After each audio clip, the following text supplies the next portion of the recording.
네. 네. 오늘 우리가 읽은 말씀에서 가장 주목하는 부분은 마지막 절입니다. 안디옥에서 비로소 그리스도인이라 일컬음을 받게 되었더라. 그래서 설교 제목도 그리스도인입니다. 이게 주제고 핵심이다 하는 거죠. 그리스도인이라고 불렸다. 사람들이 교회를 보고 하나님을 믿는 사람들을 보고 그리스도인이다라고 호칭했다, 명칭했다.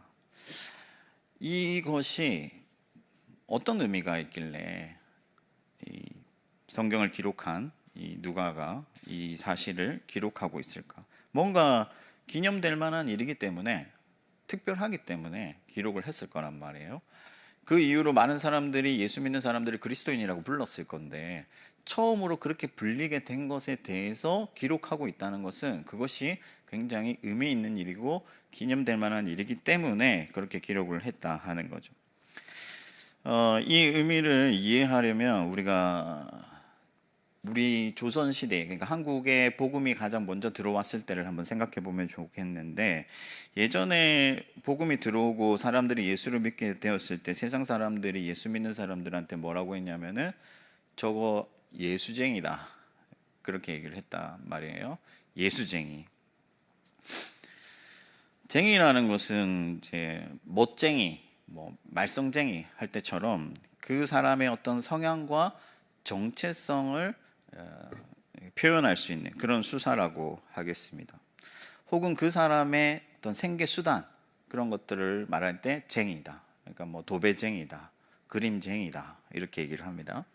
그러니까 그만큼 그 사람이 그것에 전문화되어 있고 그것에 특성화되어 있고 또 그것을 뭔가 생계 수단으로 삼을 만큼 그 사람에게 그것이 절대적일 때 우리가 쟁이다 이렇게 붙이는 거예요. 그러니까 예수쟁이다 하는 것은 예수가 그 사람에게는 밥그릇이고 그 사람은 예수로 규정 지을 수 있고 예수의 심취해 있고 예수를 따르고 예수를 섬기고 예수를 사랑하는 사람이다, 그런 의미를 가진단 말이에요. 그래서 예수쟁이다. 세상의 사람들은 멸시하는 의미로서, 조롱하는 의미로서 저거 예수쟁이다 이렇게 혀를 차면서 그렇게 얘기를 했지만은 사실은 이게 굉장히 명예로운 거예요.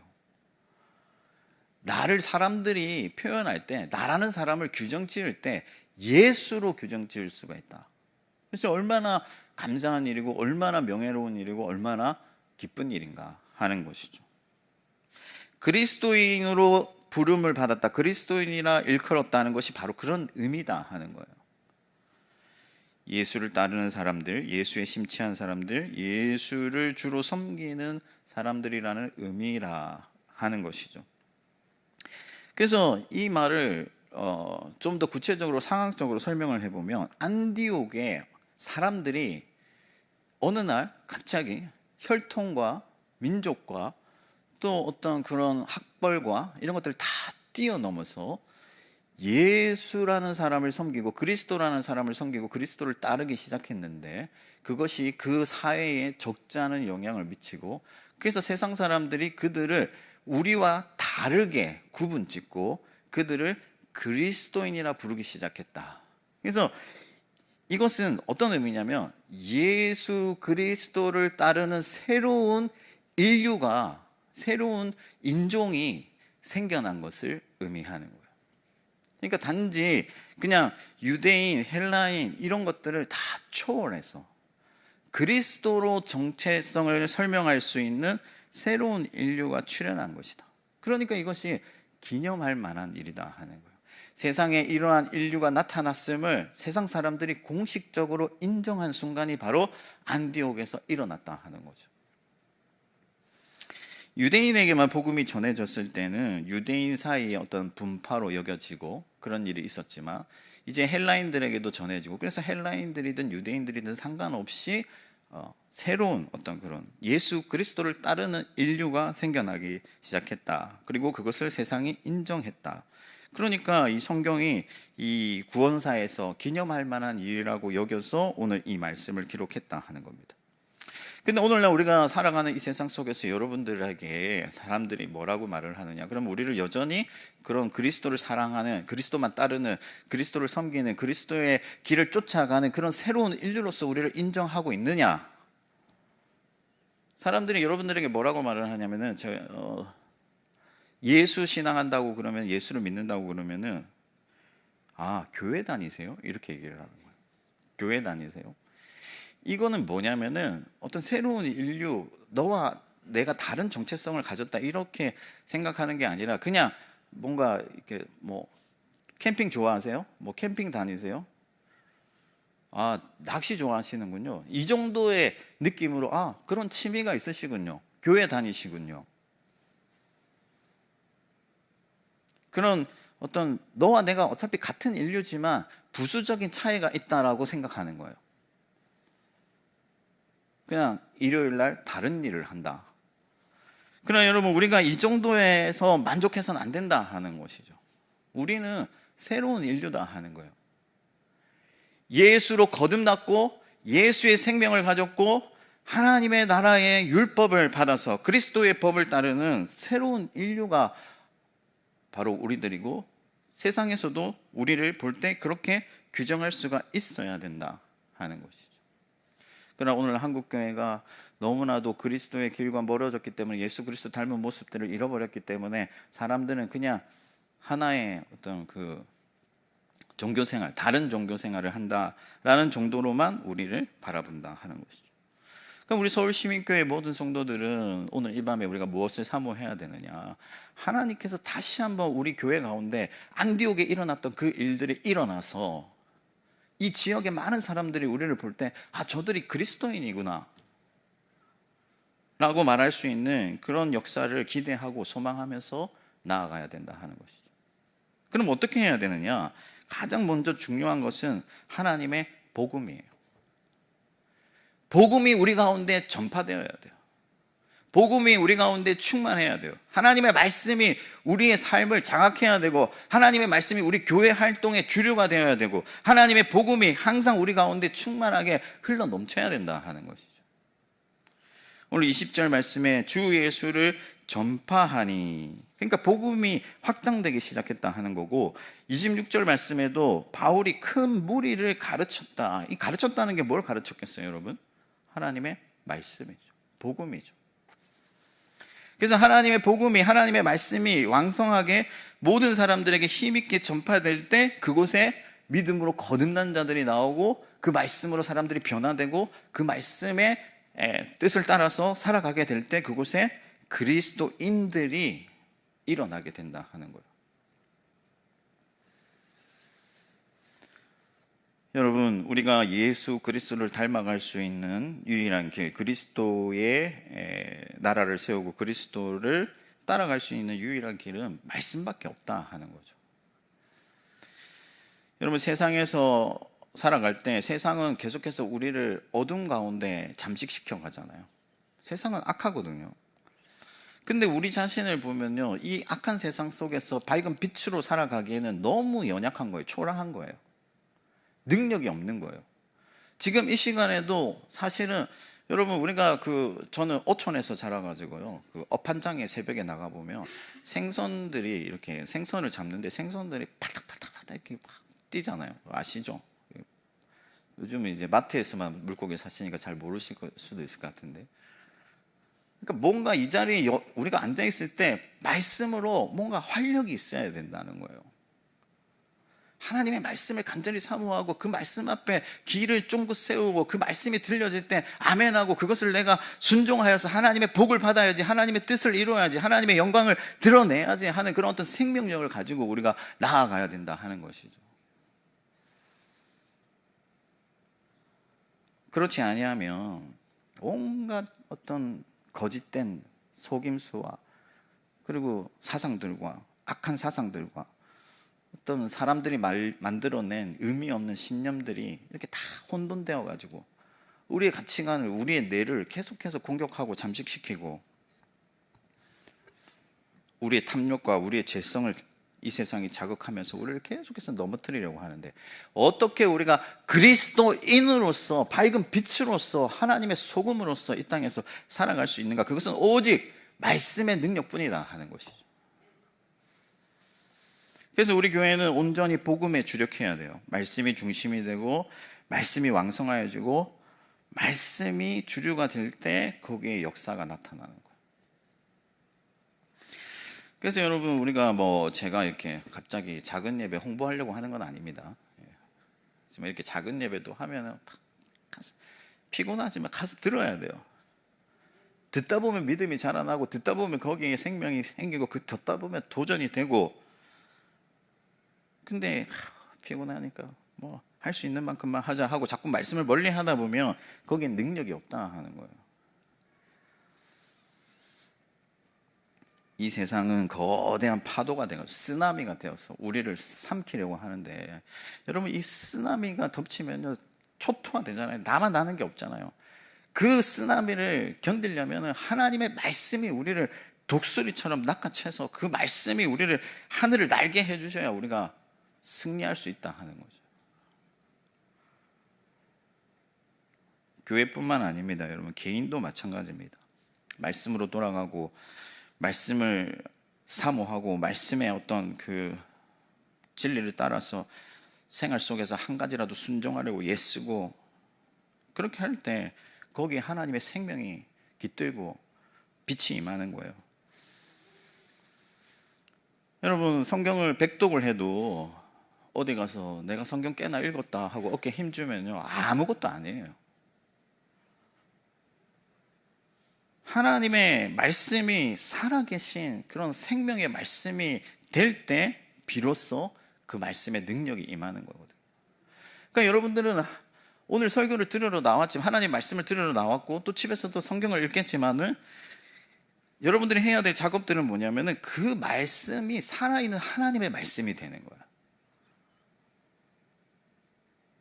비록 부족한 종들의 입술에서 나오는 말씀이지만 저 말씀이 생명의 말씀이다, 성경의 말씀이다, 진리의 말씀이다. 그래서 마음을 열고 귀를 기울이고 하나님께 한 말씀이라도 순종하고자 하는 그런 다짐을 하고, 그렇게 나아가고, 집에서 성경을 읽을 때도 한 구절 구절이 하나님이 나를 사랑하사 독생자 예수 그리스도를 십자가에 못 박여 우리에게 주신 생명의 말씀이라는 것을 믿고, 그 구절 가운데서 하나님의 길을 발견하려고 애쓰고 힘쓸 때 거기에 빛이 임한다 하는 것이죠.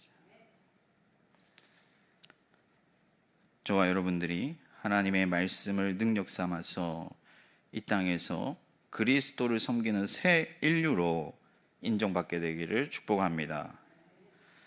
두 번째, 우리가 그런 그리스도를 섬기는 새 인류로 인정받으려면은 주님의 손이 함께 해야 된다 하는 거예요. 우리가 그리스도인 되는 게 우리의 인격 수양에 달려있는 게 아니다 하는 거죠.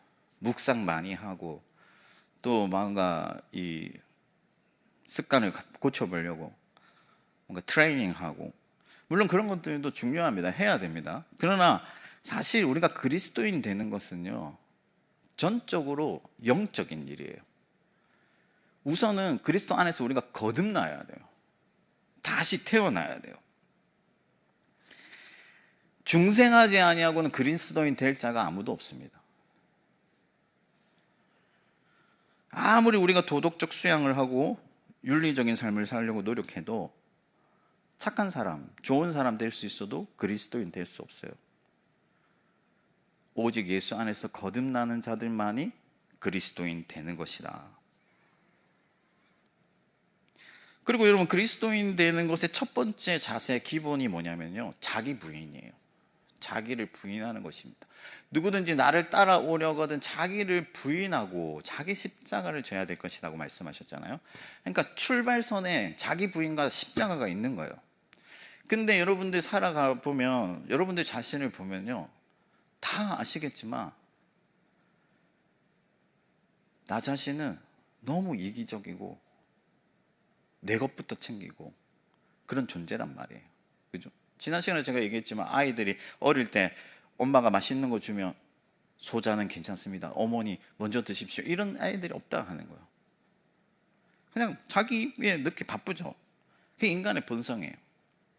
근데 이런 본성을 타고난 우리가 자기를 부인하고 오직 그리스도만을 높이고 하나님의 나라를 먼저 생각하고 다른 사람을 섬기는 그런 삶을 살기 위해서는 영적인 능력이 함께 하시지 아니하시면 결코 변화가 일어날 수 없다 하는 거예요. 주의 손이 우리를 붙들어 주셔야 된다 하는 거죠. 주의 손이라는 것은 주님의 능력이에요. 보이지 아니하지만 존재하는 그 하나님의 분명한 능력, 실제적인 능력, 그 능력이 우리에게 함께 하실 때 우리는 그리스도인으로 나타날 수 있다 하는 거예요.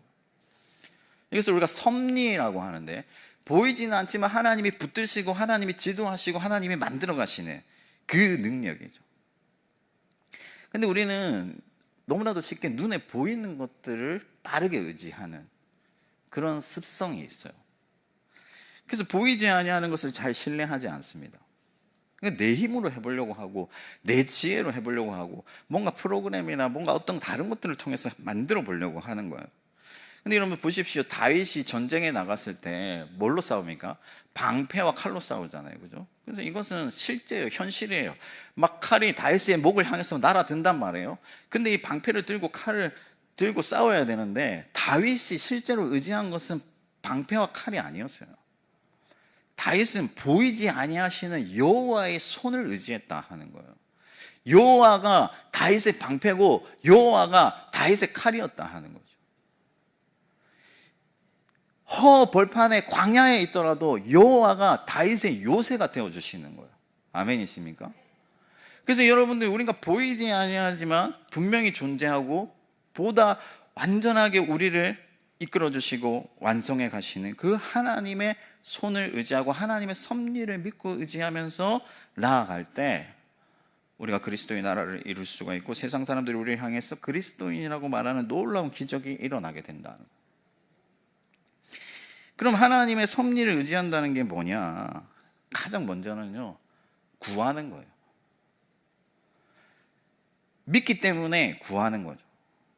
아침에 출근했을 때 복잡한 일이 많고 해결해야 될 일이 많은데 가장 먼저 우리가 해야 될 일이 뭐냐?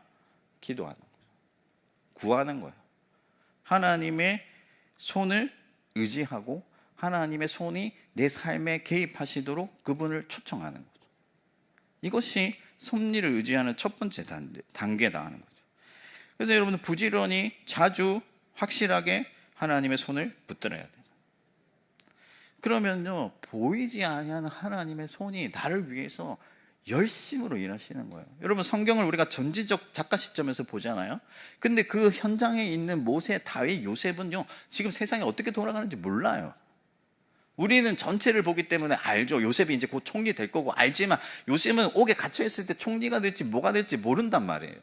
그러나 여전히 하나님의 손이 그 가운데 역사하고 계시잖아요. 마찬가지다 하는 거죠. 섭리를 의지하는 두 번째 단계는 뭐냐면요, 하나님의 뜻을 구했으면, 하나님의 도움을 구했으면 하나님의 뜻대로 하는 거예요. 내 뜻대로 하는 거나 세상 뜻대로 하거나 세상 방식대로 하는 것이 아니라 하나님의 손을 구했으니까, 하나님의 능력을 구했으니까 하나님의 뜻대로 하는 거예요. 거기 하나님의 말씀에 순종하는 거예요. 이것이 하나님의 섭리를 의지하는 두 번째 단계입니다. 그리고 마지막 세 번째 단계는 뭐냐면요, 마음을 빼앗기지 않는 거예요. 보이지 않지만은 분명하게 붙들고 계시기 때문에 낙심하지 않는 거예요. 여러분, 성경에 뭐라고 말씀했습니까? 낙심하지 아니하면 때가 이름에 거두리라.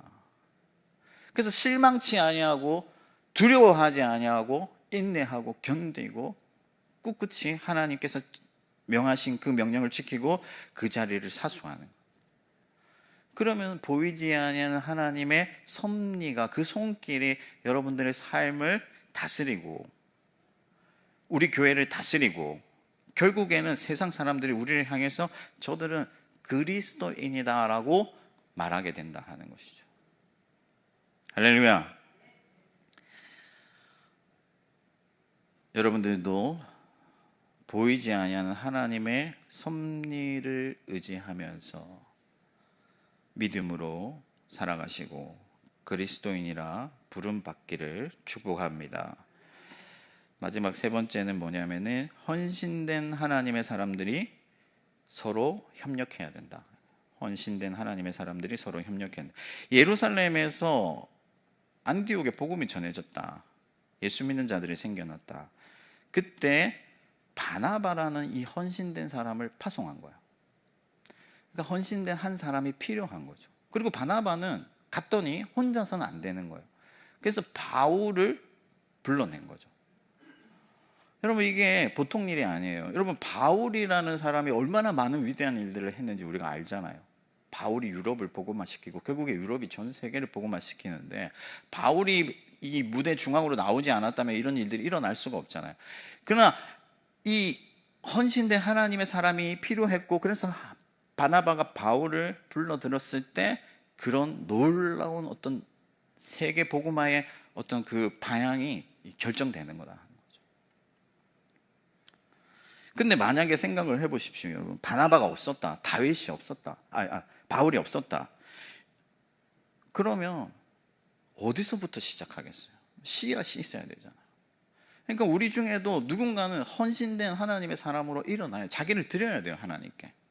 하나님, 저를 서울시민교회에 헌신된 하나님의 사람으로 사용해 주십시오 하고 결단하고 자기 자신을 하나님께 드려야 된다 하는 거예요. 아멘이십니까? 근데 거기서 끝나는 게 아니라, 보세요 여러분, 바나바가 예루살렘 교회에 아주 꼭 필요한 사람이었어요.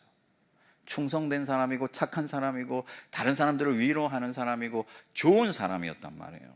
근데 예루살렘 교회에서 이 바나바가 지금 필요한데, 여기 있으면 많은 일들을 할 수가 있고, 바나바는 여기 중요한 사람인데 그 바나바를 안디옥 교회를 위해서 파송하는 거예요. 이게 여러분 쉽게 되는 일 같지만 절대 그렇지 않습니다. 생각해 보십시오. 여러분, 우리 담임 목사님 너무 말씀 좋고 막 우리 성령 충만한데, 갑자기 저기 아프리카에서 교회가 뭐 복음 말씀 전하자가 필요한데 담임 목사님 보내자. 누가 그렇게 하겠습니까? 뿐만 아니라 바나바도 보세요. 지금 안디옥 교회에 복음을 듣고자 하는 사람들이 많고 바나바를 기다렸어요. 그래서 예루살렘에서 파송된 바나바의 말에 귀를 기울이고 바나바 앞에 모여가지고 말씀 듣고 싶다고 막 그렇게 하는 거예요. 그러면 바나바 입장에서는 자기를 주목하고 자기가 대접받고 자기의 말을 들어주니까 얼마나 기분이 좋습니까? 근데 그것으로는 안 되는 거예요. 바울이라는 하나님의 말씀에 해박하고 바울이라는 그 능력의 종이 우리 안디옥 교회에 있어야 되겠다. 여러분, 이런 일들이 쉽게 일어나는 것이 아닙니다. 아무리 주의 종들이라고 해도요, 뭐 이렇게 복음을 위해서, 하나님의 나라를 위해서 서로 협력하자 해도 잘 안 됩니다. 내가 주목받아야 되고 내가 드러나야 되고. 그런데 오직 예수 그리스도 때문에, 그리스도를 위하여, 하나님의 나라를 위하여서 서로 가장 선한 것이 무엇인지, 가장 중요한 것이 무엇인지를 생각하고 그 일을 위하여 힘을 합칠 때 그리스도의 나라가 이곳에 임했다 하는 것이죠. 그러므로 여러분, 이제 우리도 예수가 우리에게 절대적인 그런 사람들이 되기를 바랍니다. 진정한 그리스도인, 헌신된 한 그리스도인이 있는 곳에 그리스도인들이 모여들게 되고 그리스도인들이 생겨나고 그곳에 그리스도인, 새로운 인류가 세상 가운데 드러나는 거예요. 그러니까 내가 예수가 절대적인 사람이 되면 예수 때문에 양보하고, 예수 때문에 좀 용서하고, 예수 때문에 좀 손해보고, 예수 때문에 내 것을 좀 내어주면 거기에 하나님의 나라가 반드시 임한다 하는 것이죠. 바울이 어떤 사람이었냐면은, 바울을 시기해서 열심히 복음 전하는 사람들이 있었는데, 바울이 옥에 갇혔을 때 분하다 이렇게 하지 아니하고, 이로서나 저로서나 전파되는 것은 그리스도니 나는 이것으로 기뻐한다고 말을 했단 말이에요. 예수가 높아지면, 예수가 드러나면, 예수만 예배 받으시면 나는 그것으로 족하다. 그래서 여러분, 좀 갈등이 있어도 오직 예수를 위하여, 하나님의 나라를 위하여 자기를 희생하고 양보하고 헌신하고 용서하고 포용하고 베풀고, 그렇게 할 때, 저와 여러분들이 그렇게 할 때 우리도 세상 사람들로부터 그리스도인이라 부름받게 될 줄 믿습니다. 말씀을 정리하겠습니다. 여러분, 그냥 교회 다니세요, 교회 다니는 사람, 그 정도로 만족해서는 안 된다 하는 거예요. 우리는 예수를 사랑하는 새로운 인류, 예수만 섬기는, 예수만 예배하는, 예수로 충분한 그런 새로운 인류이기 때문에 그런 그리스도인으로서의 삶을 살아야 되고 세상 사람들로부터 그리스도인이라 부름받아야 된다 하는 것이죠. 그렇게 하기 위해서는 말씀으로 충만해야 되고 복음에 사로잡혀야 되고 주의 손이 우리와 함께 해야 되고 성령을 강구해야 되고 그리고 서로 헌신하고 자기 자신을 내어줘야 된다. 그렇게 우리가 하나님이 기뻐하시는 그리스도인 교회로 세워지기를 주님의 이름으로 축원합니다. 우리 함께 찬양 한 곡 부르겠습니다.